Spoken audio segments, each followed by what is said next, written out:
I'm going to SM Seaside, guys. So, let's go. Ewan ko kung kita nyo, pero parang ang OA ng blush on ko. Para ako si Sasa girl. Side quest natin for today is to test this DJI Osmo Nano outside the house. I'm shooting at 4K 60 FPS, pero hindi ko ginamitan ng super night mode. I don't know, I'm also confused kasi nung lumabas ako, it's between 5 to 6 PM. So, magna-night mode ba? Nagmotor lang ako papuntang SM kasi minsan gusto ko ng city vibe. Yung tipong, ay, ganito pala sa Cebu. Mausok, traffic, maingay. Tapos niro-romanticize pa yan. By the way, I'm not using any mics in this vlog, so whatever you hear, audio yun ng camera mismo. And hindi din ako nag-color grading.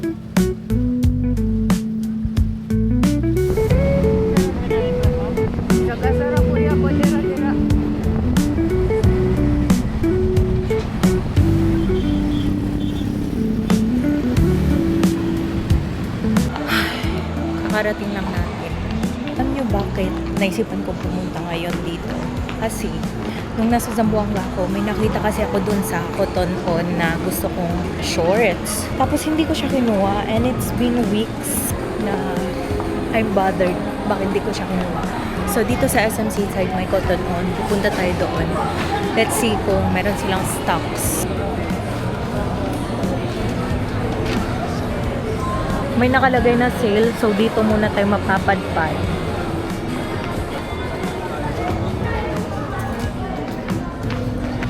A lot of items are on sale right now, guys. Ito, $6.99. I like this one. This one's $5.99. Nandito tayo sa dress section because I love dresses. May certain type lang ako na love ko. More on summer style, like ganito. Yeah. Or kaya naman yellow. I love yellow. Everything yellow.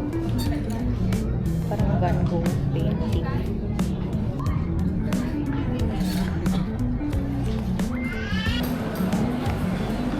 I found Cotton On.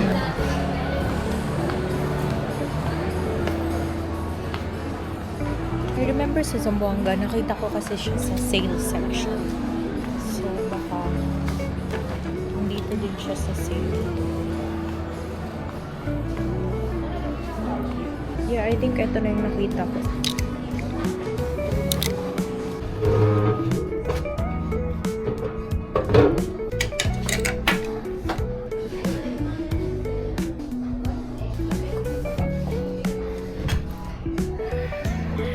Ganito siya sa akin.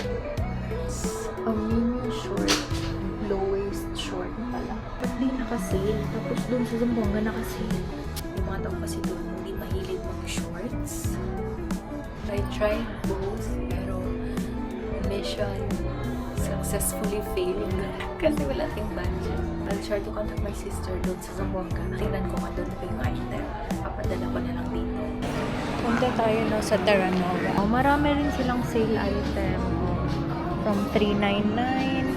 Ayun, may $4.99 to $9.99. $9.99.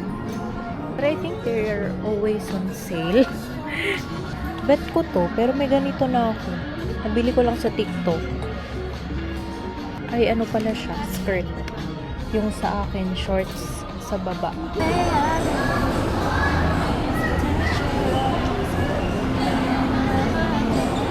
Pinakagusto ko sa SM, mapanood sila ng karaoke, so that's why I love shopping here.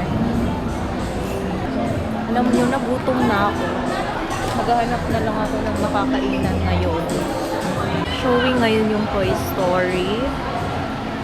Tsaka itong Obsession, trending ko online. Itong Disclosure Day, nakita ko na online. Pirata lang. Nyo ba dati? Ewan ko, parang nakikisimpatya kasi ako sa mga toys.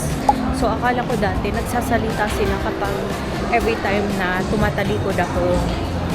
Eto na final na maghahanap na talaga ako ng makakainan. Try ko lang tawagan yung kapatid ko about dun sa shorts.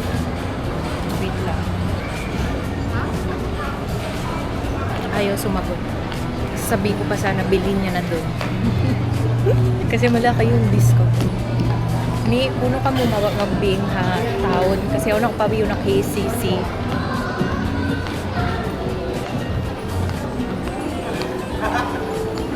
Gusto ka 2-piece chicken and fries. Okay, ma'am, 20-25 na ma'am yan. 20-25 minutes. Ma'am, kasi flavor ano yun, ma'am? Honey. Din ako sa kay soy. Okay, 2-piece chicken with fries so yan. Yung fries na ma'am, flavor na siyang small cheese.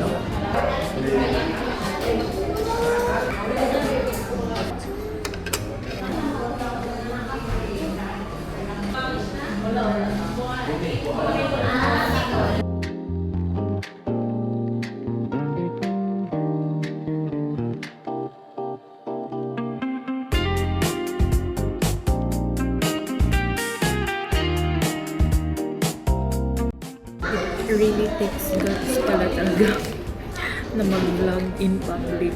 Kasi nakakahiya din. Dito tayo napadpad ngayon sa Bonchon. May nakita akong spot dito sa SMC side. Parang ang sarap umupo dito kasi very tanaw mo yung bridge. Although malayo kung sa camera, makikita talaga siya dito. So I'm now heading home pero sinubukan kong book ng Move It. Ang hirap, nakailang try ako. Walang tumanggap. Ngayon, I'm just trying to enjoy the view. Oh, diba? I feel like bagay sa akin mag-vlogger, guys. Pero, you know what I can say? It's hard. Yeah. Ang hirap mag-vlog. Eh, lalo na pag tinitingnan ka ng mga tao. Kasi gaganunin mo yung camera sa mukha mo. So, titingin talaga sila. So, I hope you enjoyed this test shot. Bye!